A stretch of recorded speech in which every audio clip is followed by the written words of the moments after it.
By the time the coach lamps dimmed in the sleet grey dawn, Elizabeth Petrov could no longer feel 2 fingers on her left hand, and the hatbox strap had cut so deep into her shoulder that each step felt like a small, precise blade. She ran beside the rear wheel because Lady Morcant had said there was no room inside for an extra burden, and because the guard had laughed when Elizabeth reached for the ladder. Mud struck her hem in cold bursts. Slush soaked through the cracked leather of her boots and settled against her skin like ice water trapped in a basin. Her breath came harsh and thin. She held the hatbox with one hand and the rail with the other when the road pitched. If she stumbled, she went to her knees. If she went to her knees, the wheel nearly kissed her hip. She did not cry out. There were men on the roof bench watching, and strangers in passing gigs, and she had already learned that pain given words became entertainment. The road from Bath bent through low fields and black hedges. Wind came across the open ground without mercy. It pressed her damp skirt against her legs and found every seam in her coat. The wool had thinned at the elbows last winter. By this winter it was little more than habit. At one rise the coach slowed on rutted stone, and Lady Morcant opened the window just wide enough to speak. Lavender and warm breath spilled out into the frozen air. "Do not drag your feet, Elizabeth. The trunks must be in order before we reach the inn. I will not be embarrassed by slovenly service." Then the window closed with a firm little click, as if shutting a cabinet on silver. Inside sat Lady Morcant in sable trim, and beside her Miss Honoria and Miss Claire Morcant with fur muffs and bright ribbons and cheeks warmed by travel broth. Outside, Elizabeth swallowed sleet and kept pace. She was 22 years old. She had been born in that family's principal bedchamber in Bath, under a painted ceiling her father paid to restore. She now ran behind luggage that did not belong to her, carrying hats she would never wear, while carters gave her the same glance they gave beasts in harness. At a narrow turn near Midford, a baker's cart drew alongside for half a minute. The baker's wife, wrapped in heavy brown shawls, looked directly at Elizabeth's face, then at the Morcant crest on the coach door, then away. Not pity, not cruelty, just recognition of rank without recognition of person. Elizabeth felt that glance more sharply than the wind. A lady reduced to visible labour in public became a cautionary tale, and people did not meet cautionary tales in the eye for long. By the time they reached the coaching inn beyond the turnpike, the yard was a churn of hoofprints, puddles, and shouting men. Steam rose from horses. Coal smoke sat low under the eaves. A bell clanged from the kitchen door. Elizabeth's legs shook when the coach halted, and she braced her palm against the wheel rim to steady herself. The rim was iron cold. She lifted the hatbox down. Then the small trunk. Then the long travelling case with the cracked brass clasp that always caught her glove and tore it further. A footman in Ravenscombe livery watched from under the arch and smirked as she struggled with the second portmanteau. "Mind the lady's lace, girl," he called. "Would not do to have your mud upon better cloth." 2 gentlemen waiting for fresh horses turned to look. One smiled with idle amusement. The other glanced at Elizabeth's profile and then at her hands, raw and reddened, and chose to study his gloves instead. No one offered help. No one needed to. She was designated help, and the world obeyed the designation.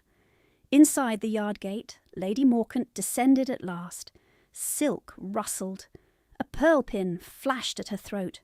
Her boots touched planks laid to keep fine leather from the muck. Elizabeth stood with the heavy case at her side, rainwater creeping down her wrist beneath a frayed cuff.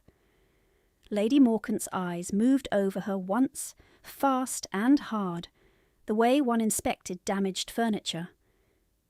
"You are bleeding on the strap," she said. Wrap a kerchief round it. We are not gypsies." Miss Clare made a small sound that might have been a laugh.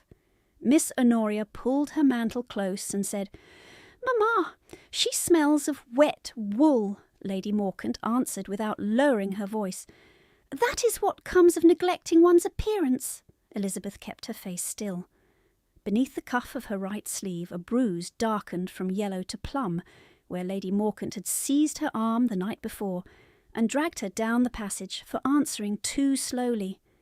It throbbed when she lifted weight. It throbbed now. The innkeeper met Lady Morcant at the steps with bowed head and bright courtesy. Rooms had been aired. Water was warming. Breakfast could be laid in the private parlour in 10 minutes. Lady Morcant accepted each promise as if granting clemency. "My stepdaughter will see to the luggage," she said, turning just enough to indicate Elizabeth without naming her. "She is accustomed to practical tasks." The innkeeper's smile did not falter. He nodded at Elizabeth as one nodded at a maid hired by the week. Elizabeth carried the first trunk up the narrow back stair, where the plaster sweated damp and the rail left black grit on her palm. On the landing she paused to shift the weight, and her stomach pulled tight and hollow under her stays. She had eaten half a crust before dawn in the harness shed, because the breakfast tray sent to Lady Morcant's chamber had no plate for her. Hunger had shape now. It was no longer a complaint. It was a companion that walked at her side and timed her breathing. She made 4 journeys up and down those steps. With each journey, her shoulder burned more fiercely where the hat-box strap had sawed the skin open. Water from her hem dripped on the stair treads. A chambermaid in a clean cap squeezed past carrying hot bricks wrapped in flannel and gave Elizabeth a quick glance, then a quicker one toward the front corridor where Lady Morcant had gone. Fear made people efficient. Sympathy made them slower, and slow servants lost places. On the final trip, Elizabeth's left boot slipped on a wet board near the bottom. The trunk knocked her shin. She caught herself on the newel post and felt skin split across 2 knuckles. Bright pain. Then numbness. She adjusted her grip and kept moving. In the public yard, a post-chaise rolled in behind them, the passengers stepping down in fine travelling cloaks. One woman glanced at Elizabeth's hands and looked stricken for a fraction of a second, then drew her son toward the front entrance as though roughness might travel by touch. By the 2nd hour after dawn, the sky had gone from iron to dirty pearl, and the sleet settled into a thin rain that made the cobbles shine. Elizabeth was sent back out to sort hat boxes by ribbon colour, because Lady Morcant could not find the blue one with French pins. She knelt in the wet beside 3 stacked trunks and lifted each lid with fingers that did not fully obey her. Thread spools, gloves, folded shawls, silver-backed brushes wrapped in linen. Not the blue hat box.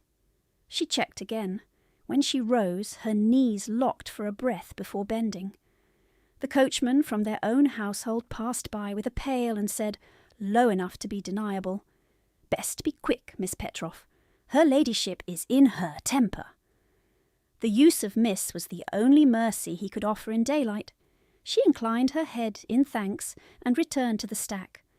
The bruise under her cuff pulsed in time with her heartbeat. Her teeth began to chatter. She pressed them closed. No one in the yard knew that she could sketch a face after one glance and paint it later from memory with such fidelity that old women had crossed themselves when she captured the exact tilt of a dead husband's mouth. No one there knew she had painted by candle stub in an attic eave until dawn whitened the panes, then hidden the tiny boards beneath loose floor planks. No one knew that inside the lining of her bodice, stitched by her own hand, there rested one folded letter in her father's script. The ink faded and the seal cracked. naming a portrait unfinished and a promise not yet collected. Nikolai Petrov had written that promise with fever in his blood and urgency in each line. He had written her name as if it were a title no law could strip. After his death, Lady Morcant burned ledgers in the courtyard brazier and told the servants that household papers invited moths. She sold the pearl drops meant for Elizabeth's dowry. She barred the drawing-room door and kept the key on her chain. She said discipline. She meant erasure. Elizabeth found the blue hat box at last in the feed room, set atop sacks of oats where a stable boy had moved it to keep it dry from the leaking eave. She carried it in both arms to the back passage. Rain slid from her hairline down her neck. Her gloves were patched twice at the palm and split again along the seam. As she entered, Lady Morcant turned from the private parlour doorway with a cup of chocolate warming her hands. "At last," she said. "Try not to drip on the carpet. You leave traces everywhere." Miss Honoria gave a bored glance and resumed buttering toast. Miss Clare broke a sugared roll and did not look up at all. The inn-fire hissed. The smell of roasted ham thickened the hall. Elizabeth set down the hat box and waited for dismissal, hunger rising so sharply that black motes drifted at the edge of her vision. Lady Morcant did not offer food.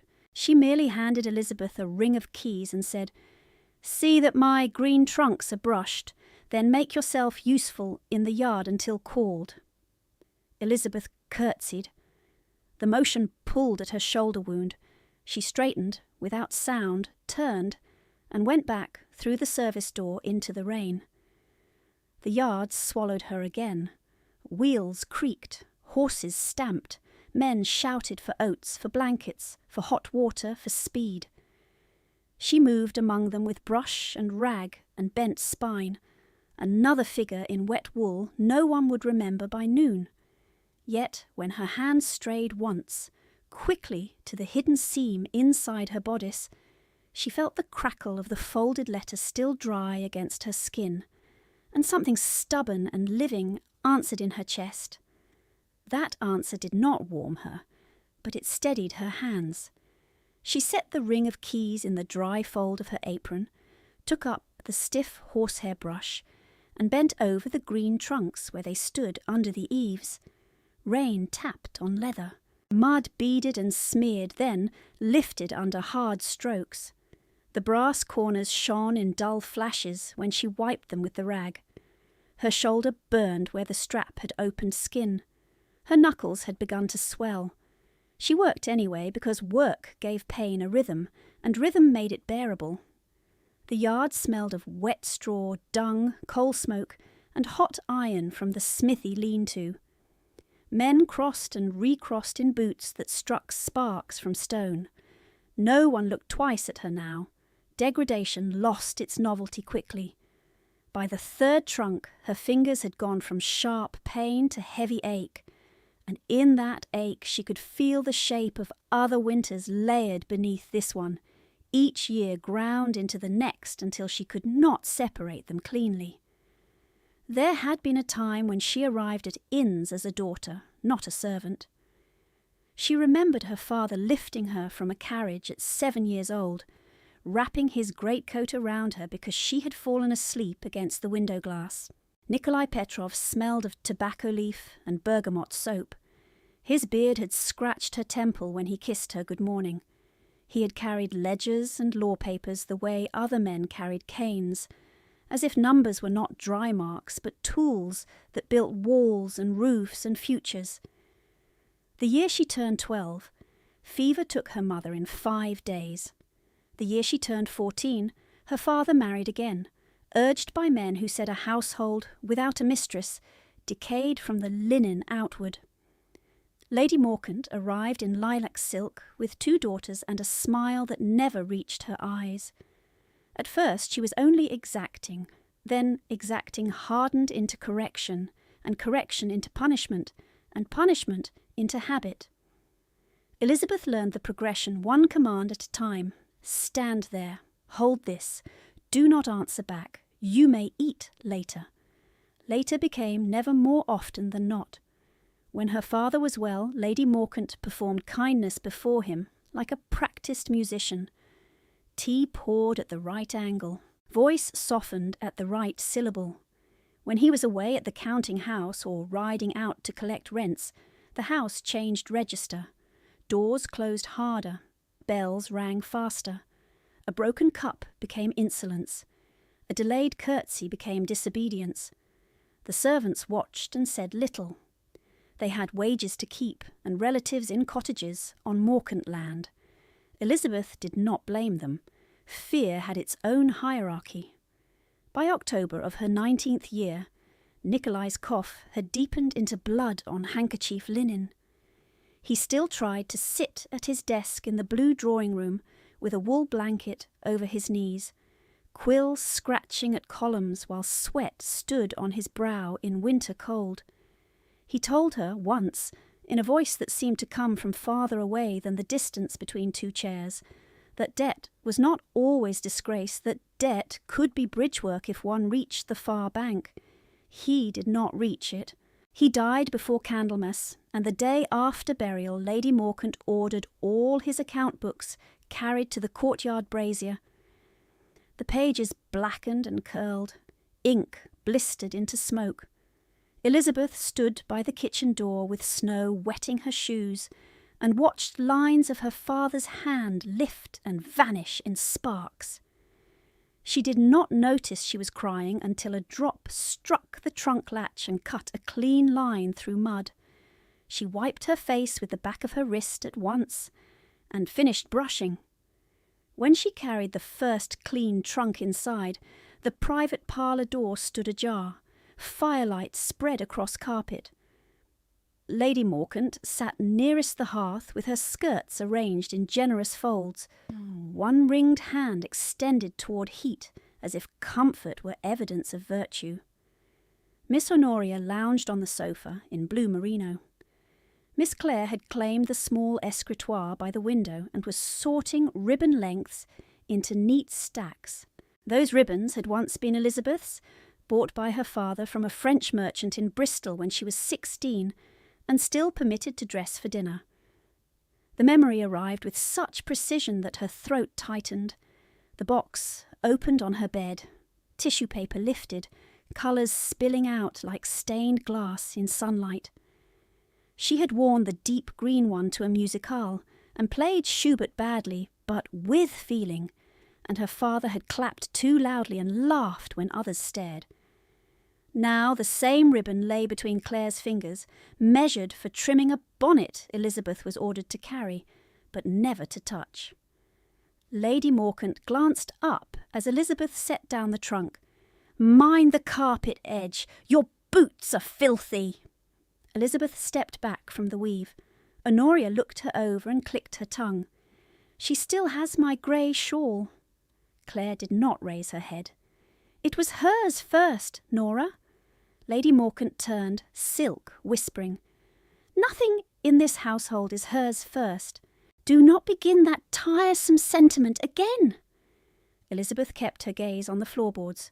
The shawl in question had been her mother's, fine wool gone thin at the fold, and Lady Morcant had given it to Honoria 2 years earlier because, she said, sentiment made girls weak. Honoria had used it to line a dog basket when fashion changed. Mrs. Davies from the kitchen had quietly rescued it from grease and straw and passed it back to Elizabeth one dawn with eyes fixed on the breadboard, speaking as if of weather. This was hanging where it ought not hang. Even mercies in that house were coded. Lady Morcant rose and crossed to the sideboard where breakfast dishes waited. She lifted the silver lid from the ham and frowned. "Cold already. This inn is slovenly." She took the warmest slices for her daughters, then half a poached egg each, then jam. She replaced the lids and addressed Elizabeth without looking at her. "Take what remains to the servants' table when your hands are washed. You will not drip on my silver." What remained was one hard crust and a spoonful of congealed fat in the corner dish. Elizabeth would have eaten it standing by the scullery pump if Mrs. Davies had not pressed a heel of fresh bread into her palm as she passed the kitchen door, pretending to adjust Elizabeth's cuff while doing it. "Quickly," she murmured. "The mistress is asking for you again." Elizabeth swallowed in 2 bites and felt shame, gratitude, and relief move through her so fast they were almost one sensation. Hunger had stripped pride years ago, but not all of it. Some parts still flinched each time she ate by stealth like a thief in rooms her father had paid to furnish. She spent the next hour in the back corridor with blacking brush and a pail, restoring gloss to Lady Morcant's travel boots, while rain thudded harder on slate above. Water found a crack in the window frame and dripped onto the flagstones in patient intervals. Her knees ached through damp skirt cloth. The bruise under her sleeve pulsed in low waves. With each boot she polished, another object from her old life came and went before her eyes as if passed hand to hand. Her mother's cameo, sold. The pianoforte in the morning room moved to Honoria's chamber. Her father's seal misplaced. The pearl drops meant for her dowry melted into coin. Lady Morcant had narrated every theft as necessity. Debts must be met. Creditors must be managed. Gentle households required sacrifice. Yet the sacrifices always moved in one direction. New gowns appeared for the sisters each season. New lace cuffs, new gloves, new dance cards. Elizabeth's dresses were turned, let out, cut down, then cut again until seams sat crooked and hems showed old stitch lines like scars. When she was 20, Lady Morcant began calling her "our plain Lizzie" in front of guests, smiling as if it were affection. When she was 21, she was told she would no longer dine with the family unless invited. Invitations stopped. The legal fiction followed close after. Household discipline, household economies, household priorities. Words clean enough to survive in daylight. Under those words sat harsher truths. Her father had named Lady Morcant guardian of domestic accounts during minority years that should have ended at Elizabeth's majority, but documents had been redirected, copied, delayed, and interpreted by men who preferred tidy signatures to untidy daughters. Lady Morcant understood paper as a weapon. She understood witnesses better. She struck where no magistrate stood and praised in company where memory could be managed. Twice Elizabeth had tried to ask Mr. Hale, her father's former clerk, about unsettled trust funds. Twice she had been told Mr. Hale no longer called at the house. On the third attempt she found his desk in the counting room emptied and his name scratched from the slate. By the second week after Easter that year, she had learned to carry silence the way others carried fans, always at hand, deployed to survive rooms full of listeners. Yet silence did not empty her. In hidden hours she painted, tiny boards no larger than her palm, a cheekbone remembered from one glance, a child's ear bent at the tip, the exact fatigue around Mrs. Davis's eyes after market days. She painted with squirrel hairbrushes trimmed to 3 hairs at the point, and pigments ground in a cracked porcelain dish her mother had used for rouge. Those miniatures were not rebellion. They were proof that she still saw clearly, that erasure had not reached the core. Her father had known that quality in her, and guarded it the way men guard a last fire in winter. On the final night before fever closed his lungs, he had pressed a folded letter into her hand and said, "If you are ever forced to defend your name, begin with what is unfinished." He had coughed then, hard enough to bring red to his lip, and she had called for water and never asked what unfinished meant. He died with the sentence incomplete. She had lived inside that incompletion ever since. A bell rang sharp from the private corridor. Elizabeth rose from the boot stand and nearly swayed. She set the polished pair in a straight line, rinsed her hands in cold pump water until blacking ran pale, and went when called. Lady Morcant stood in the passage with a travelling cloak over her shoulders and impatience like heat around her. Honoria fastened glove buttons. Claire adjusted her hatpins in a wall mirror and frowned at her own reflection as if the glass were impertinent. Lady Morcant held out a narrow roll of paper tied with red thread. "You will remain within call. There may be messages. Do not wander." Her gaze dropped to Elizabeth's sleeve where the torn cuff had darkened from rain and old blood. "And make yourself less offensive to look upon before noon. We are not in a barn." Elizabeth inclined her head. "Yes, my lady." The words came smooth from long practice. Lady Morcant stepped closer, lowered her voice, and added with a smile that chilled more than open scorn, "Remember what gratitude requires. A roof, a name, protection from your fathers, creditors. You owe us obedience for all three." Then she turned away in rustle and perfume, daughters trailing behind her toward the front stairs where better light fell, and strangers could witness them at their best angle. Elizabeth stood in the dim passage until the sound of their descent faded. Gratitude! The word sat bitter on her tongue. Her father's roof had been hers by birth. Her name had been hers before Lady Morcant learned to pronounce it. Protection had looked remarkably like confinement, remarkably like hunger, remarkably like being run beside wheels in sleet while girls younger than she drank broth behind glass. She touched the hidden seam inside her bodice again and felt the folded letter, dry and warm now from her skin. The paper crackled once under her fingertips, frail and persistent. In the kitchen yard beyond the back door the rain eased to a fine grey mist, and a shaft of late morning light fell across the cobbles just long enough to show her where to place her next step. She stepped into that narrow band of light, and the inn answered with a crash above her head so violent that pigeons burst from the stable roof in a grey flurry, and the horses nearest the mounting block stamped hard against their traces. A man shouted from the upper corridor.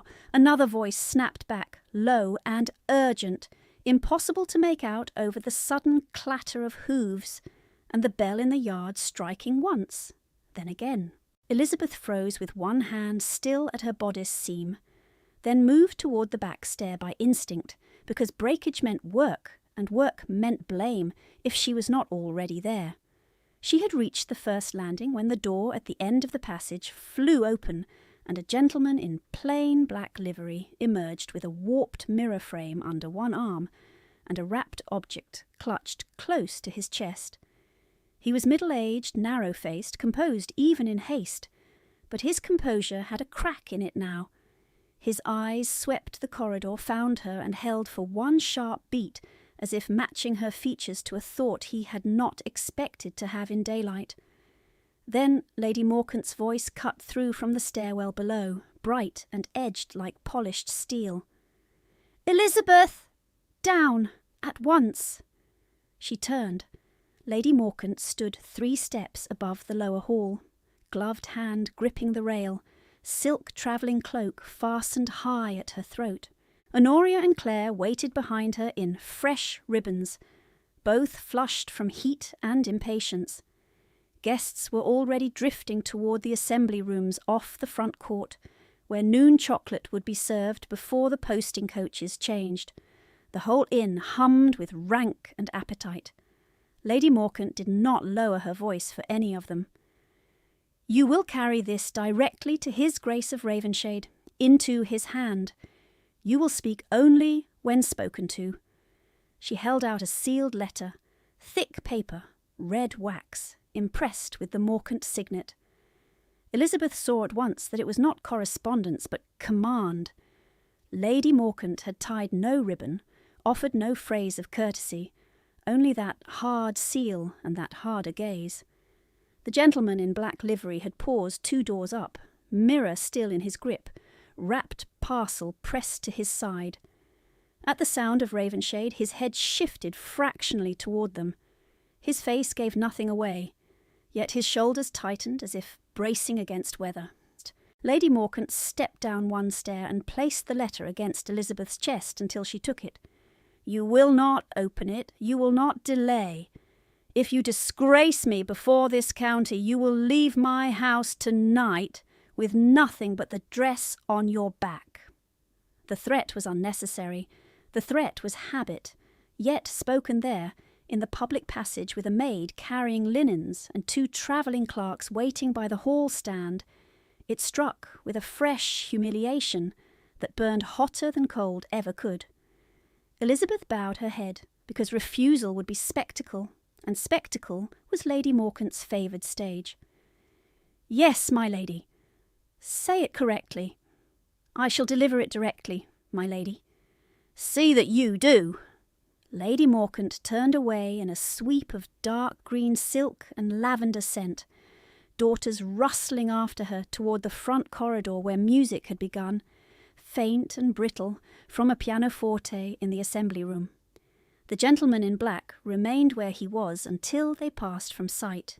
Then he moved toward Elizabeth with controlled speed and stopped at a distance proper enough to avoid censure. "Miss Petroff," his voice was quiet, trained, "do not linger in the passage." She stared before she could stop herself. She had not offered her name. She had not worn it openly in years, except as a formality used to summon blame. He seemed to understand the shock and gave a slight incline of his head. "Mr. Finch, valet to his Grace." His eyes dropped for 1 instant to the letter in her hand, then lifted again.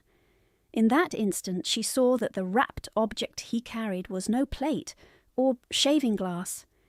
It was miniature-sized, carefully bound in linen that had darkened from old damp. Something rigid lay within, something guarded. "Your Grace is in the assembly room," he said. "He will see you now." "Not she may approach, not announce yourself. He will see you now."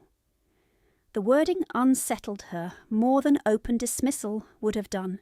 Finch stepped aside and gestured toward the corridor lined with framed hunting prints, their varnish clouded by years of coal smoke. Elizabeth moved past him on unsteady legs, letter dampening under her fingers where rain had not fully left her skin. Behind her she heard the faint scrape of wood as Finch set the warped mirror frame against the wall with unusual care, as if even damage had become evidence. By the time she reached the doors to the assembly room, her pulse was loud in her ears.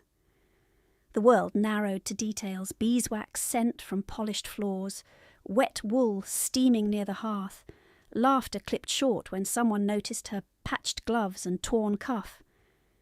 2 footmen in cream livery opened 1 leaf of the double doors and looked at her without expression that quite concealed amusement. One of them announced, with a volume meant to be heard by all, a message for His Grace. Heads turned, cards paused mid-deal.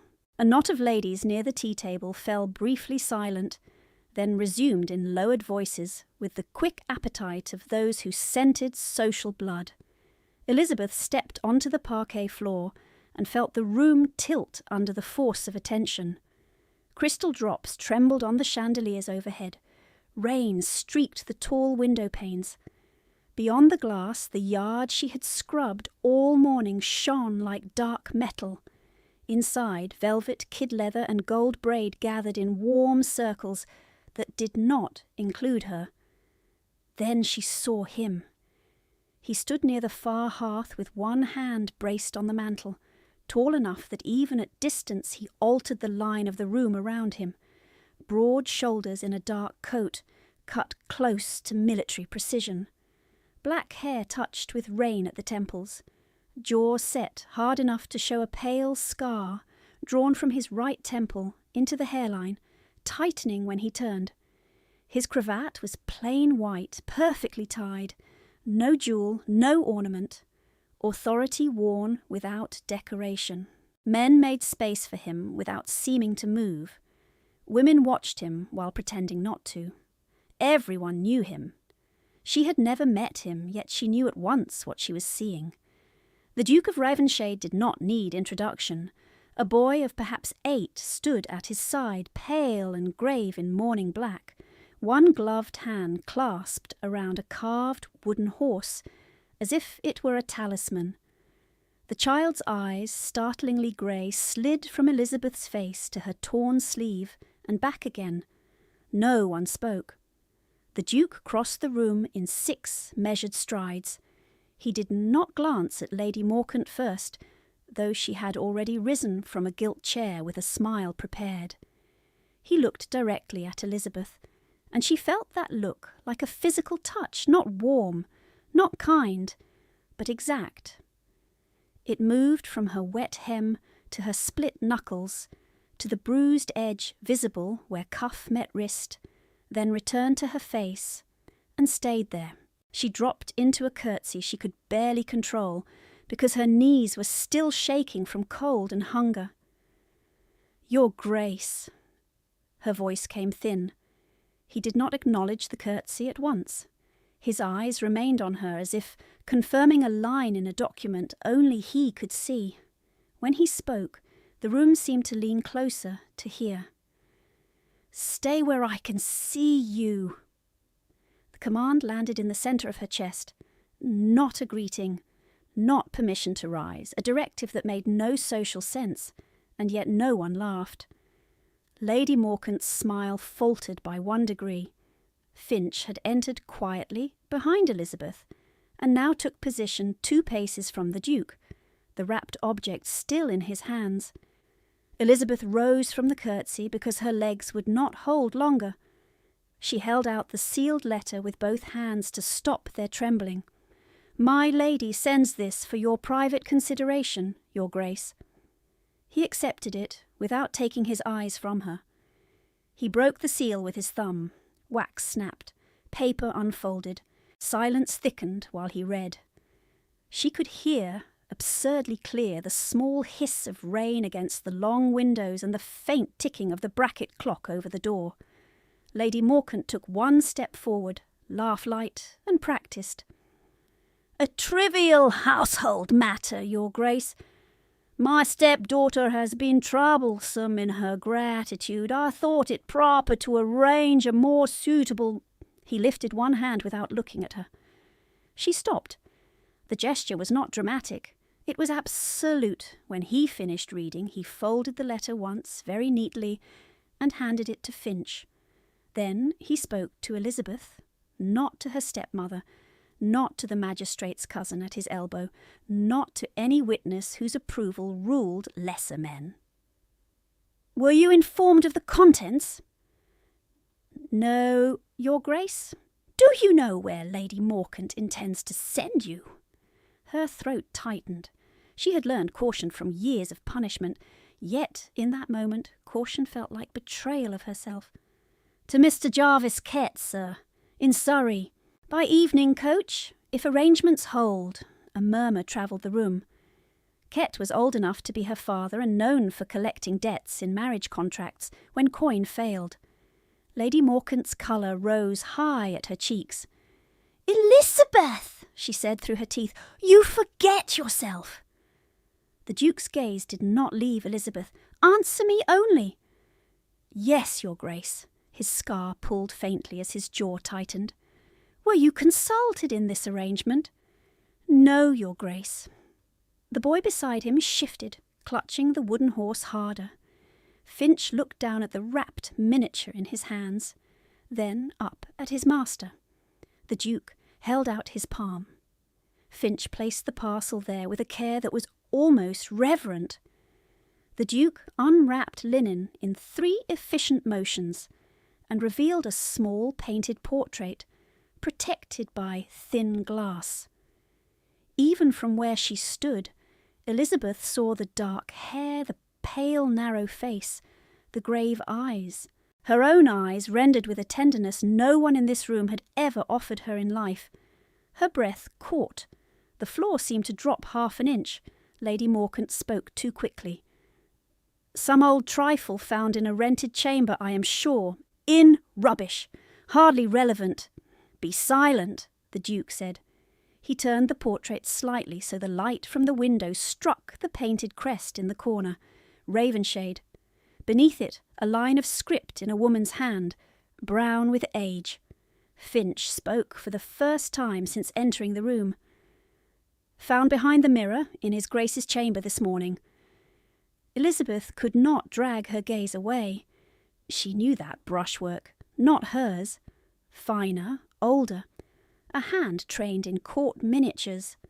Her father had once shown her one study in that style and said she must learn to paint what men ignored. She had thought he spoke of skill. Now she wondered if he had spoken of survival. The Duke rewrapped the portrait and passed it back to Finch. Then, with that same carved stone stillness, he addressed Lady Morcant at last.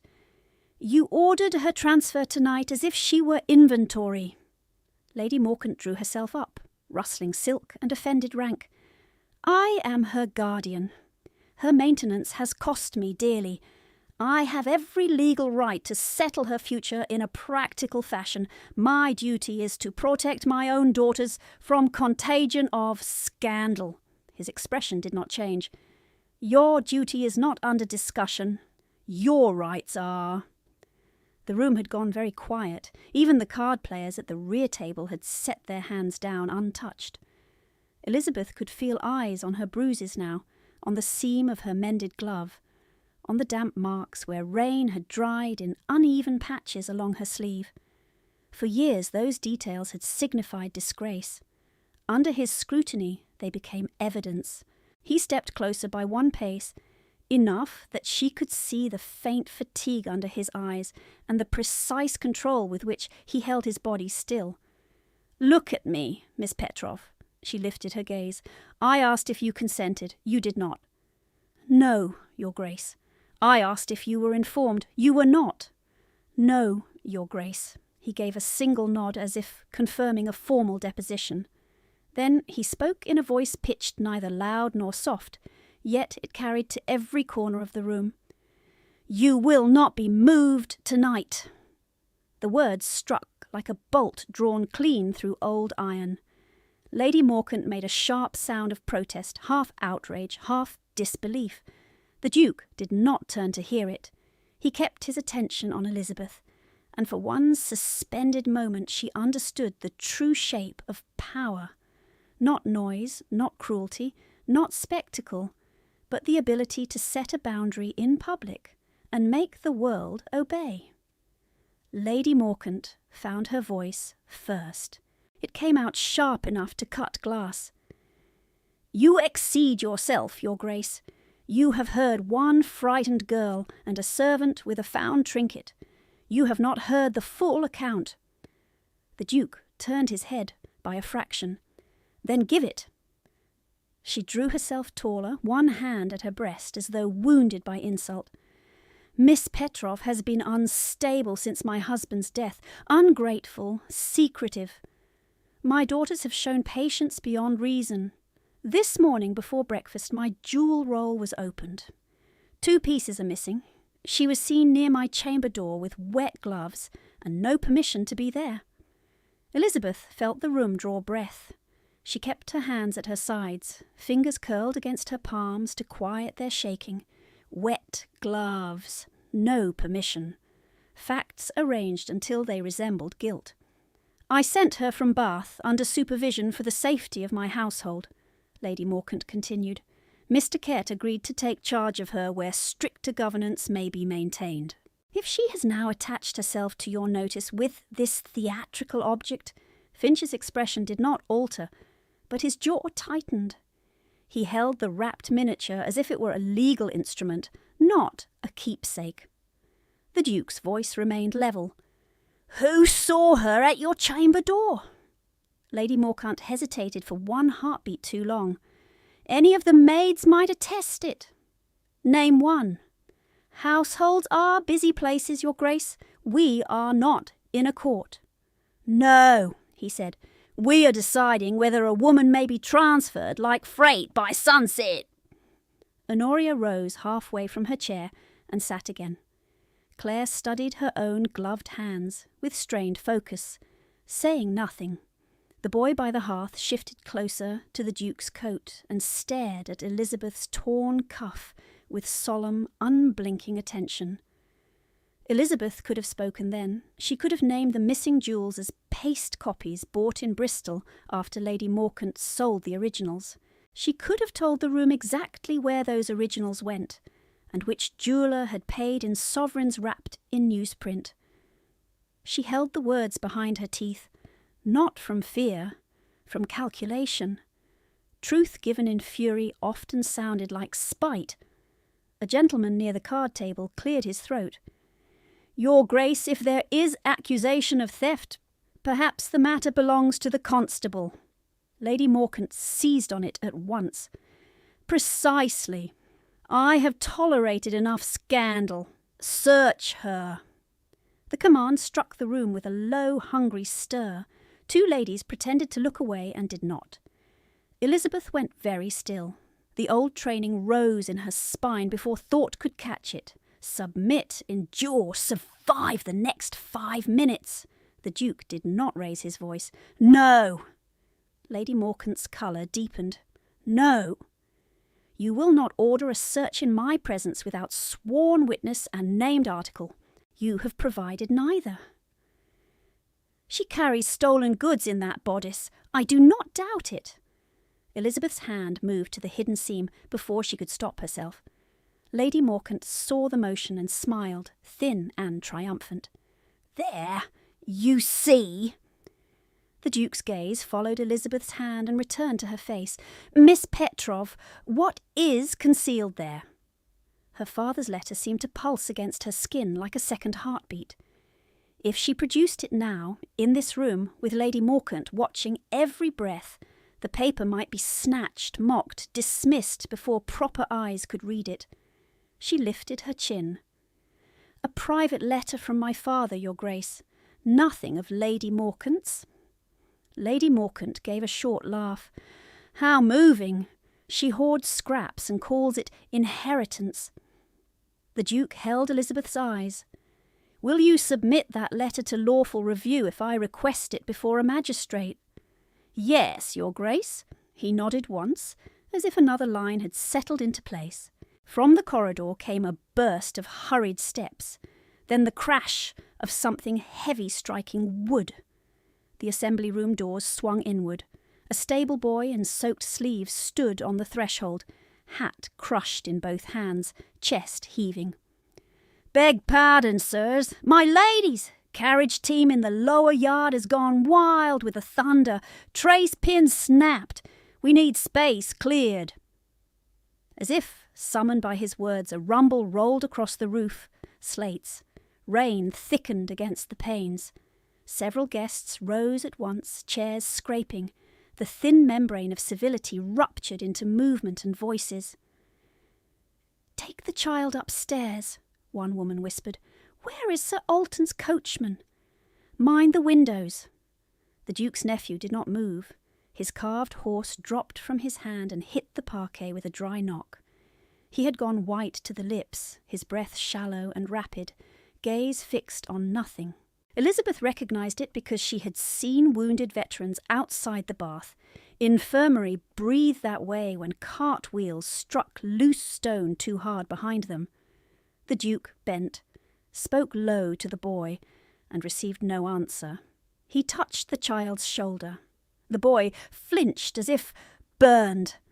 Lady Morkant, still rigid with thwarted rage, turned toward the commotion and snapped, For heaven's sake, someone remove him from the doorway. We are not in a stable yard.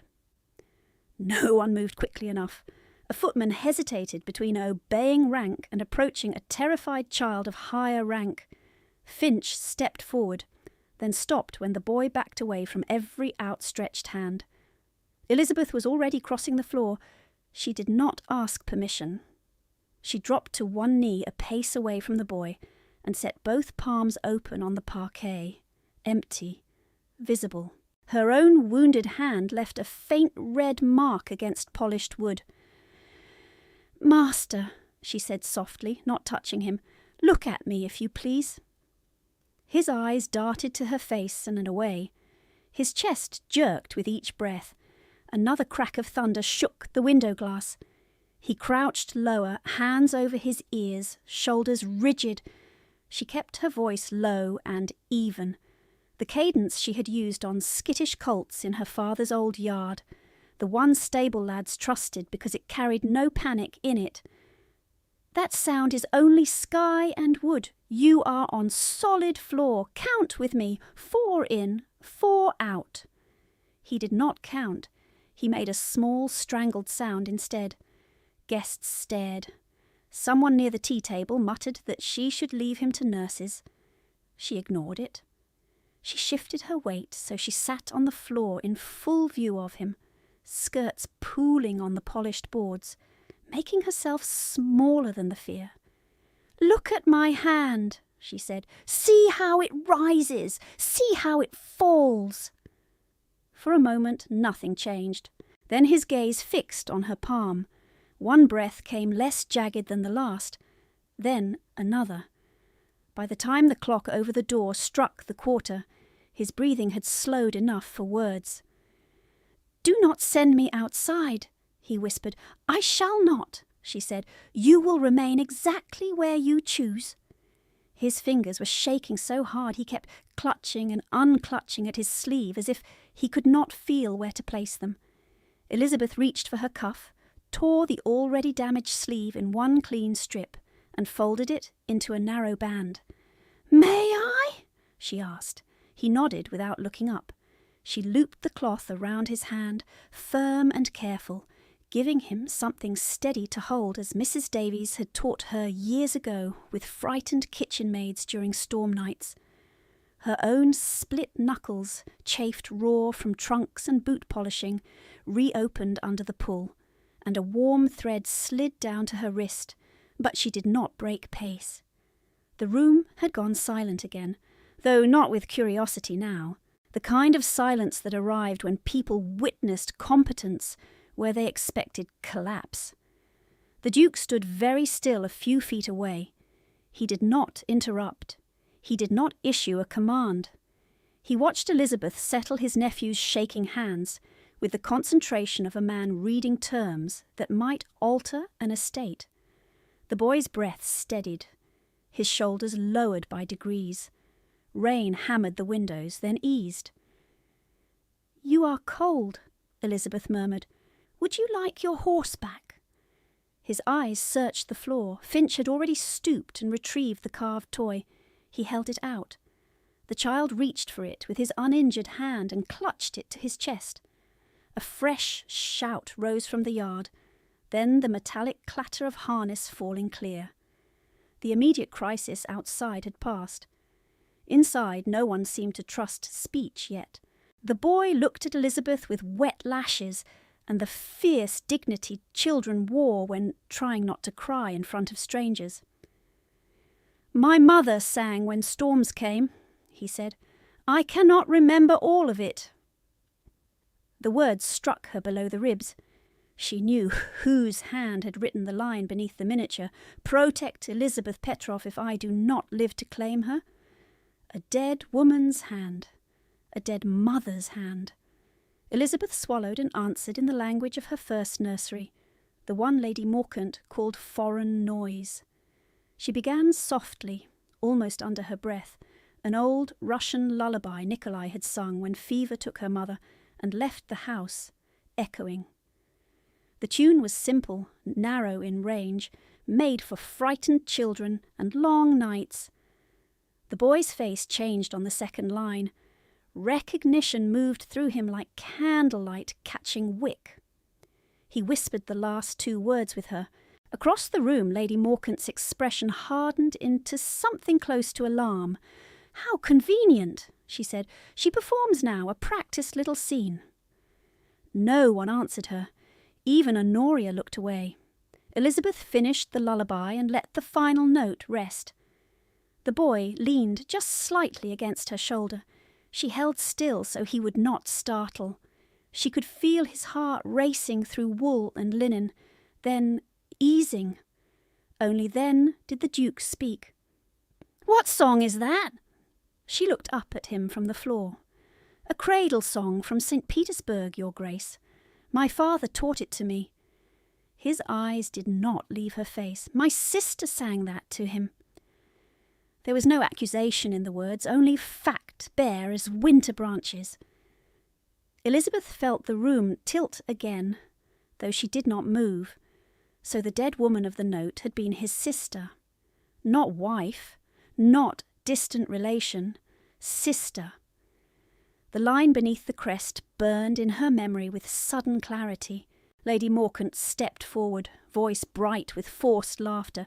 "Your Grace, this has gone far enough. The child is soothed. We are all relieved. May we return to the practical matter of my stepdaughter's disposition." The Duke turned his head toward her. "You will wait." It was not loud. It ended debate. He extended a hand to his nephew first. The boy took it and rose, keeping the strip of Elizabeth's sleeve wound around his hand as though it were armour.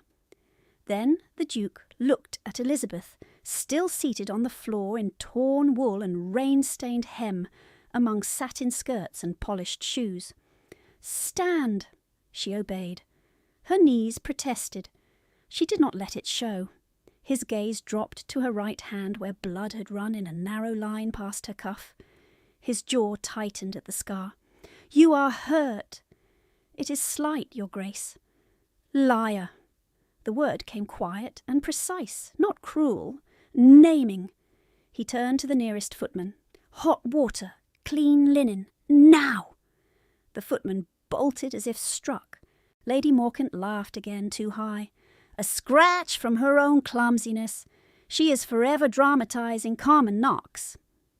Elizabeth should have kept silent. Prudence demanded it. Yet the child at her side still trembled, and Lady Morkant's contempt spilled over him as if he were furniture. "She did not cause this," Elizabeth said, voice steady. "He was frightened. That is all." Lady Morkant's eyes flashed. "Do not correct me in public." "I am correcting the falsehood, my lady." A murmur moved through the room like wind through dry leaves. Honoria stared at Elizabeth as if seeing a stranger. Claire's lips parted, then closed. The Duke watched Elizabeth for a long moment that seemed to strip away the room and leave only measure. What she would endure, what she would defend, where she would bend and where she would not. She felt suddenly raw under that attention, not because it was hostile, but because it was exact. Finch returned with the footman and a basin, linen, and a small bottle of spirits from the inn surgeon's kit. Elizabeth reached for the cloth automatically. The Duke stopped her with a glance. "Not with that hand!" She froze. His nephew spoke before anyone else could. "She steadied mine first." The Duke looked down at the boy. Something unreadable moved across his face and was gone. He took the linen from Finch and held it out to Elizabeth. "Then hold still while yours is done." The words were command. The action was care in its most austere form. She set her injured hand over the basin. He rinsed away the blood with swift, economical movements, as if bandaging strangers in bad weather was muscle memory he had never wished to keep. The spirits stung hard. She drew breath through her teeth and did not pull away. "Does it hurt?" he asked, eyes on the torn skin. The question was simple. The room strained to hear the answer.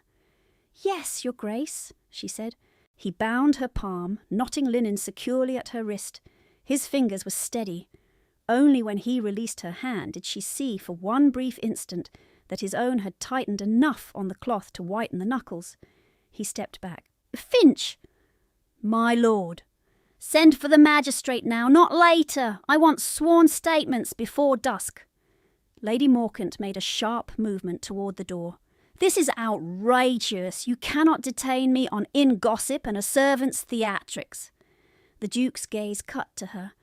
I can require you to remain while allegations of forced transfer, embezzlement and false debt are examined. Her mouth opened, closed, opened again. No sound came at first. Elizabeth felt the boy's small hand find her sleeve, just above the torn edge, and hold. The Duke looked once more at the strip of cloth around his nephew's hand, then at the matching tear in Elizabeth's sleeve. When he spoke, the whole room heard each word. I have seen enough for today to know who protects and who prays. No one laughed now. No one looked through her. The rain eased against the glass, and in the sudden quieter light, Elizabeth stood blood-stained and straight-backed beside the child she had steadied, while the woman who had named her burden had no command left that the room would obey. No one moved for 3 full breaths after he spoke. Then the room obeyed him all at once. Chairs scraped, fans lowered. Men who had been eager for spectacle remembered appointments elsewhere and drifted backward in careful silence. The ladies near the tea-table collected reticules with hands that shook just enough to betray interest. The 2 footmen at the doors straightened as if pulled by wire. Even the rain seemed to soften against the panes, as though weather itself had paused to listen. Lady Morcant recovered first, though the recovery was brittle. You will regret this insult, Your Grace. My solicitor will speak to mine, he said. He did not raise his voice. He did not look away from her. Until the magistrate arrives, you will remain in the blue withdrawing parlour with your daughters. 2 witnesses will attend. You will surrender your keys to Mr. Finch. Colour rose in her face like a fever. You cannot confine me. I can preserve testimony and property pending inquiry. She laughed once, too sharply. On what authority? On mine. The word dropped cleanly, final. It struck the same part of Elizabeth that had once flinched at door slams and lifted voices. But this was different. Not threat. Structure. Finch stepped forward. My lady. Lady Morcant held his gaze for a moment as if rank alone might unmake instruction. It did not. At last she pulled the key ring from her wrist chain and let it fall into Finch's palm with a metallic snap. Honoria looked near tears from fury. Claire looked pale and very young. As they passed Elizabeth, Lady Morcant leaned in just enough for scent and malice to reach her alone. Do not mistake an afternoon's attention for safety. Before Elizabeth could answer, the Duke spoke from 6 feet away. She is not to be addressed without witness. Lady Morcant froze. The assembly room heard it, heard him strip private access from her. With a single sentence she turned, lips pressed bloodless, and walked out under guard with rustling silk and ruined poise. The Duke waited until the doors shut behind them. Then he turned to Finch. Send a rider for Mr. Bellamy at once. Tell him I require him before the hour. It is already done, my lord. He was dispatched when you gave the order. The faintest change crossed the Duke's face. Approval, severe and brief. Good. Secure the miniature. Chain of custody begins now. No one handles it except you, me, and the magistrate. Finch inclined his head and wrapped the portrait again, this time inside a leather dispatch wallet with brass clasps. Evidence, Elizabeth thought. Not relic, not rumour. Evidence. The Duke looked toward the boy at Elizabeth's side. Julian! The child's fingers tightened in her torn sleeve. I do not wish to go upstairs. You are not going upstairs. His tone softened by a degree. You are going next door, where it is quiet. Julian looked at Elizabeth, not at his uncle. May she come? The room waited for the answer. Elizabeth felt the old reflex rise, step back, apologise, vanish. She opened her mouth. Stay, the Duke said. One word. Command and shelter fused together so tightly she could not separate them. He gestured to the side door. A smaller room beyond held 2 wing chairs, a writing table, and a low fire. No audience, no chandeliers, no whispering ranks. Finch moved ahead to open the way. Elizabeth went with Julian because the child's hand still held her sleeve, and because the Duke had told her to stay, and because for the first time in years obedience did not feel like surrender. Inside the withdrawing room the air smelled of beeswax and damp wool drying by heat. A clock ticked from the mantel. The storm had shifted west, leaving intermittent rain and long rumbles far off over the fields. Finch placed the sealed wallet on the writing table, then set a plain ledger beside it and broke the nib on a fresh pen. "For record," he said quietly. "Time, witnesses, condition of object." He wrote with swift economy. Elizabeth watched the line of ink form and felt something settle in her chest. Records could be burned. She knew that. But records witnessed by hostile eyes were harder to erase. The Duke did not sit. He took position near the hearth, one hand on the mantel, and stayed there with unnerving stillness, as if movement might break the arrangement holding this hour together. Julian climbed into the nearest chair, but kept one hand extended toward Elizabeth until she stood close enough for him to catch her skirt hem. Only then did he release a breath. A knock sounded. The inn surgeon entered with his bag, bowed, and moved toward Julian. The boy recoiled before contact. Elizabeth crouched beside the chair. "Master Julian, he will only examine your breathing and your pulse. You may watch his hands the whole while." Julian nodded once. The surgeon listened, counted, and pronounced what Elizabeth already knew. Fright and strain, no grave harm. Rest, warm broth, quiet. He glanced at Elizabeth's bandaged hand. "And the lady?" "She is not a lady," the surgeon said automatically, then faltered when the Duke's gaze fixed on him. "She is Miss Petroff," the Duke said.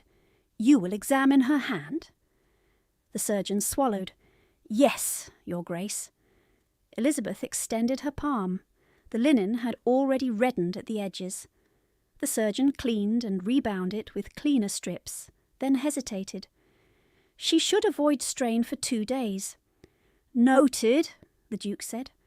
By the time the surgeon departed, the clock had advanced nearly half an hour, and the first hard edge of adrenaline had left Elizabeth's body. In its place came shaking, not dramatic, not visible from across a room. A fine internal trembling that began at her ribs and spread outward. The Duke noticed. "You have not eaten." It was not a question. She could have lied. Habit urged her to. She looked at Julian's bent head, at Finch recording times in clean legal script, at the sealed wallet containing her painted face, and a dead woman's plea. Lies felt small in that room. "No, Your Grace." He turned to the bell pull and rang once. "Broth, bread, tea, at once." She stepped back. "Your Grace, it is not necessary." He looked at her then, with that stripped, exact attention that made pretense futile. "You were running beside a coach at dawn." Her pulse stopped for one beat. He continued before she could answer. "You carried 4 trunks up a service stair while your family broke fast. You polished boots on wet stone. You bled through your cuff before noon. You went into shock in a crowded room and still calmed my nephew before any of us reached him." The words were quiet, precise, not one of them guesswork. "I saw you in the yard from the west landing," he said, "before I knew your name." Elizabeth stared. All morning she had believed herself unseen except when blamed. The revelation cut through her with almost physical force. He had watched, counted, named each indignity without flinching from it. "I do not require gratitude for noticing what others preferred not to see," he said. I require you to sit and eat." The command should have stung. Instead it struck somewhere old and unguarded, the place where her father once set a plate before her and said work did not excuse self-neglect. She lowered herself into the chair opposite Julian, because her knees had begun to weaken in earnest. When the tray arrived, she reached automatically for the smallest piece of bread. The Duke spoke without looking away from the fire. "The larger one," she obeyed. Julian watched her sip broth, then copied her, both hands around his cup. Colour returned to his face by degrees. Finch finished his notations, sanded the ink and closed the ledger. "My lord, Ryder returned from the South Lane. Magistrate Bellamy is on the road and should arrive within the half-hour." "Who carries notice to the bath-house?" "I sent 2 copies," Finch said. "One to Mr. Hale, former clerk to Nikolai Petrov, and one to Mr. Arkwright, banking solicitor. Both marked urgent and witnessed." Elizabeth looked up sharply at the first name. Mr. Hale. Scratched from the slate, dismissed from memory, suddenly real again. The Duke's eyes moved to her face. "You recognise the name?" "Yes, Your Grace. He kept my father's books before he was removed." "Then he may yet remember where truth was hidden." He said it as if truth were material, stored, recoverable, not an idea to be debated into smoke. Rain eased to a faint tapping. In the quieter air, Julian's lashes drooped. Exhaustion claimed him in uneven stages until his head tipped sideways against the chair wing. Elizabeth rose to steady him, but the Duke was already there. He lifted the boy with practised care and settled him on the sofa near the fire, then draped his own greatcoat over the child's legs. He did not return to his place immediately. He remained standing beside the sleeping boy, one hand resting on the sofa back, gaze fixed on the strip of torn sleeve still tied around Julian's hand. His face gave little, yet his stillness deepened into something heavier than control. After a long moment he spoke, not to Finch, not as proclamation, almost as if the words were being tested for the first time. "My sister tied knots like that." Elizabeth did not answer. There was no safe answer to grief offered this directly. He looked at her without moving away from Julian. "You asked no leave before helping him." "No, Your Grace." "Why?" Because fear in children sounded the same in every language. Because no one had stepped fast enough. Because she had spent years being told to wait for permission, and people suffered while she waited. The reasons crowded her throat. "He needed steadiness," she said at last, "not rank." A near smile touched his mouth and vanished. Not softness, recognition. Finch, who knew when privacy was mercy, collected the evidence wallet and ledger. "I shall prepare the adjoining table for the magistrate, my lord." "Do so." He left, shutting the door with care. Silence settled between them, broken only by the clock and Julian's even breathing. Elizabeth sat with her bandaged hand in her lap, feeling heat return painfully to fingers that had been numb all morning. The Duke remained where he was, beside the child, as if anchored there by an obligation older than this day. At length he said, "When Bellamy arrives, you will give statement in full, no abbreviations." "No shielding?" She nodded. "Yes, Your Grace." "If any man interrupts you, you will continue." "Yes, Your Grace. If you do not understand a question, you will say so, and wait." She watched him as he spoke, each instruction shaped like discipline but carrying unmistakable protection, training her for a battlefield made of paper and precedent. He turned fully toward her now. "There is one matter I will not leave to inference." The room seemed to contract around the sentence. "From this hour until the inquiry is concluded, you are under my direct protection," he said. No transfer, no private interview, no removal from this inn without my written order." He paused, and for the first time she saw strain break briefly through the stone-cut composure, not weakness, but cost. "If anyone attempts it," he said, "they answer to me." There it was, the line that could not be taken back. Public authority translated into personal pledge. Elizabeth felt the impact of it in her bones. Protection had always arrived in her life with a bill attached, a bargain hidden beneath courtesy. This sounded different, severe, bounded, lawful, and personal enough to alter the room's air. She should have thanked him. She found she could not shape the word.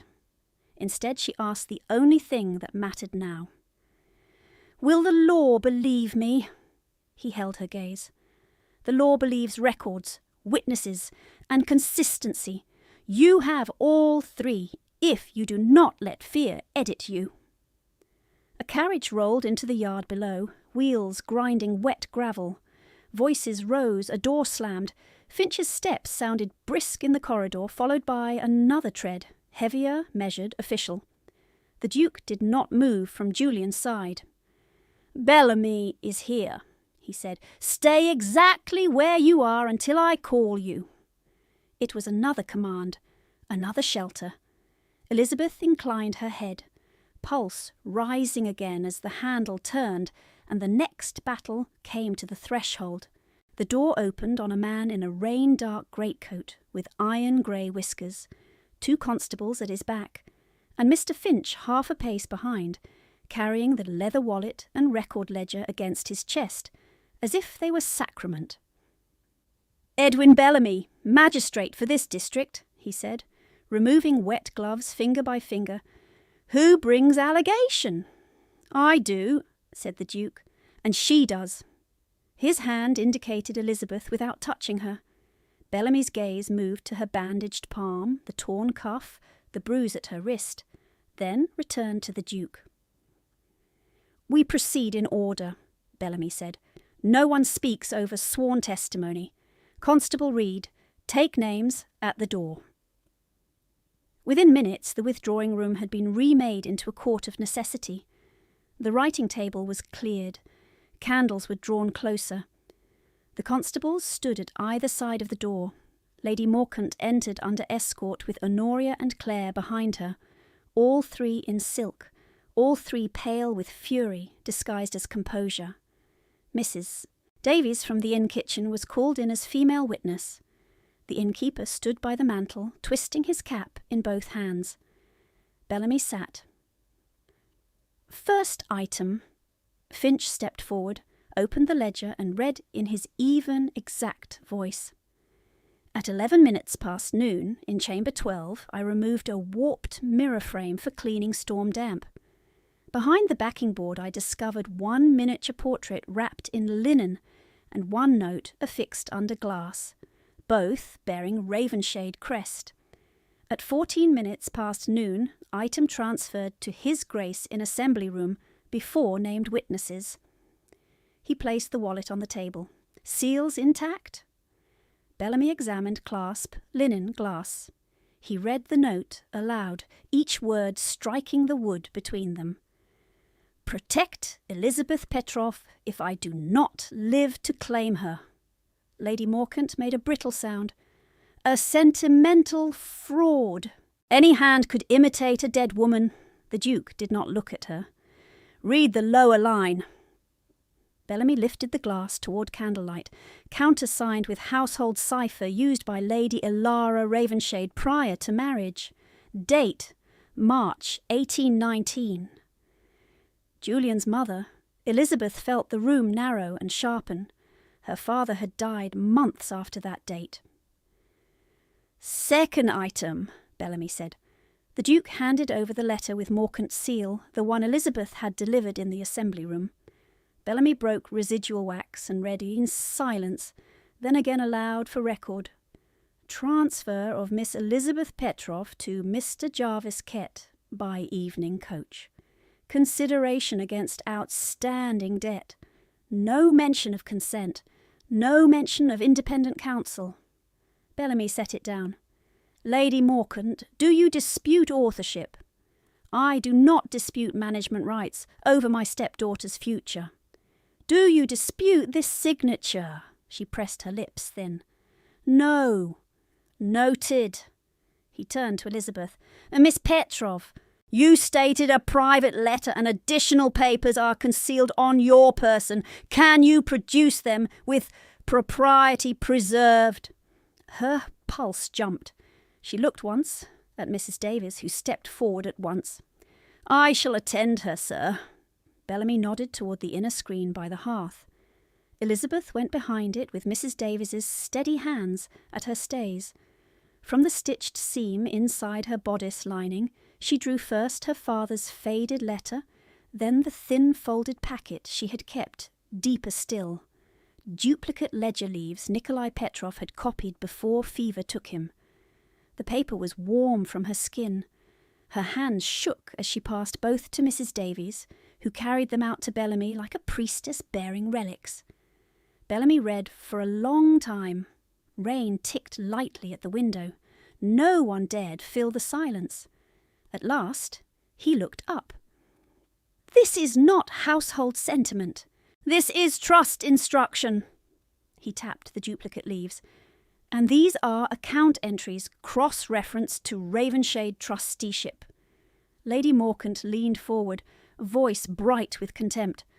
Forged by a desperate girl taught to draw faces in attic dust.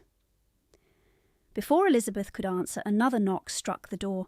Constable Reed opened. A soaked clerk stepped in, bowing to Bellamy and holding out 2 folded notices, marked with wassacks.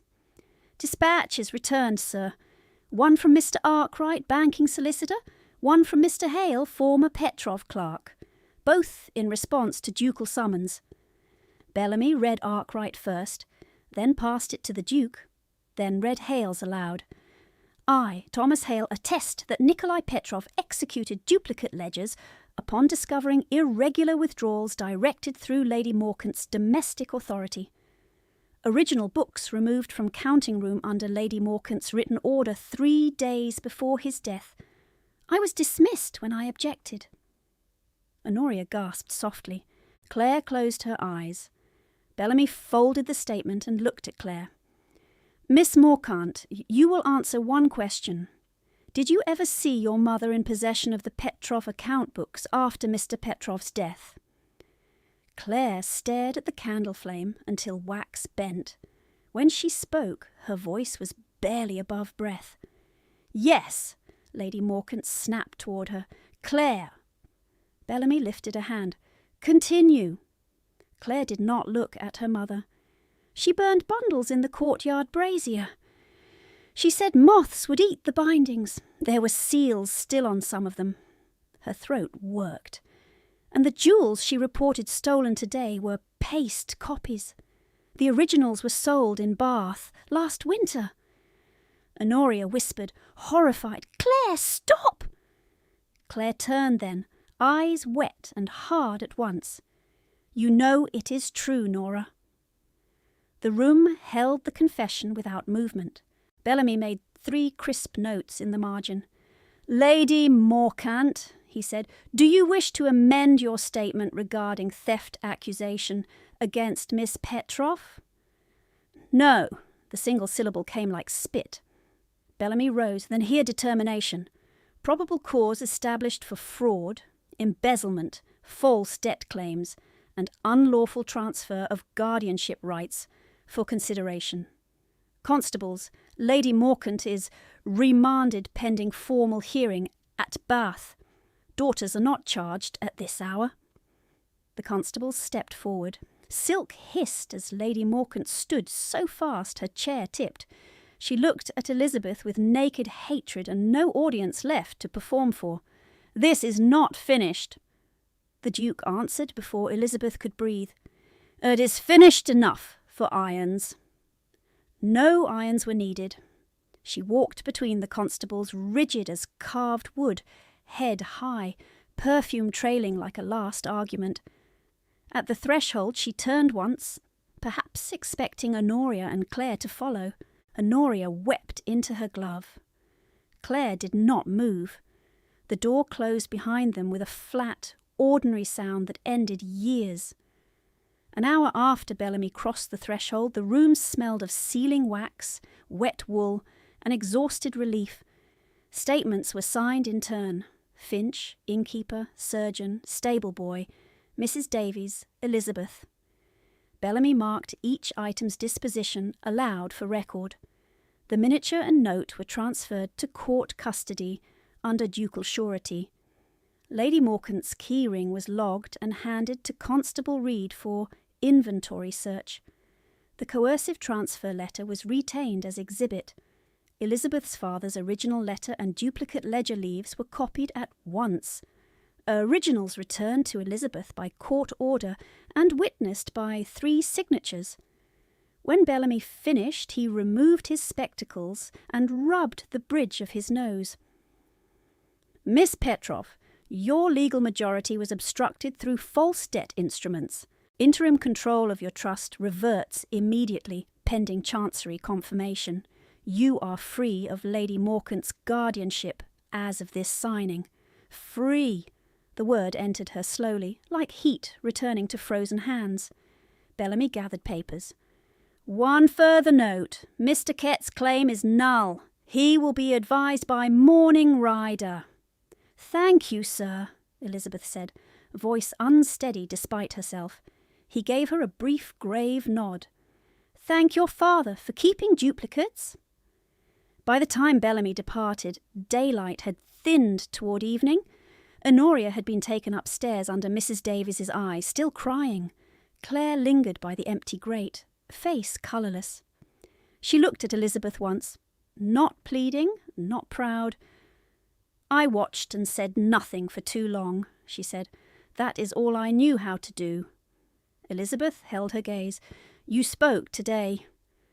Claire nodded, as if accepting sentence, and left without waiting for pardon. She never offered more. Silence settled again. Finch closed the final ledger and placed it in the Duke's hands. "All threads accounted for, my lord." "Thank you," the Duke said. "You may stand down." When they were alone, except for Julian asleep beneath the greatcoat, the Duke walked to the table and lifted the miniature from its temporary wrapping. He studied the painted child face that had become a woman in torn wool before him, then offered it to Elizabeth with both hands. It should not live behind mirrors. She took it, glass cool against her palm. Her own painted eyes looked back at her across years of erasure and weather. He spoke without ornament. "Come to Ravenshade as my ward by right, not charity.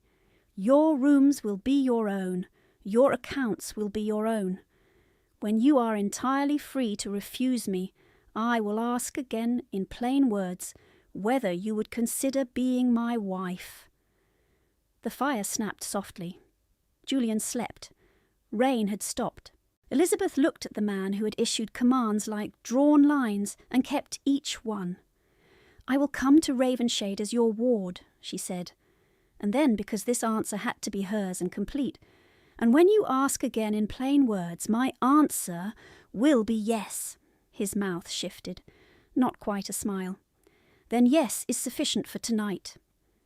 Finch returned only long enough to announce the carriage prepared for Ravenshade, and that Bellamy's rider had already gone ahead with sealed orders to restore the Petroff rooms in Bath and freeze remaining accounts.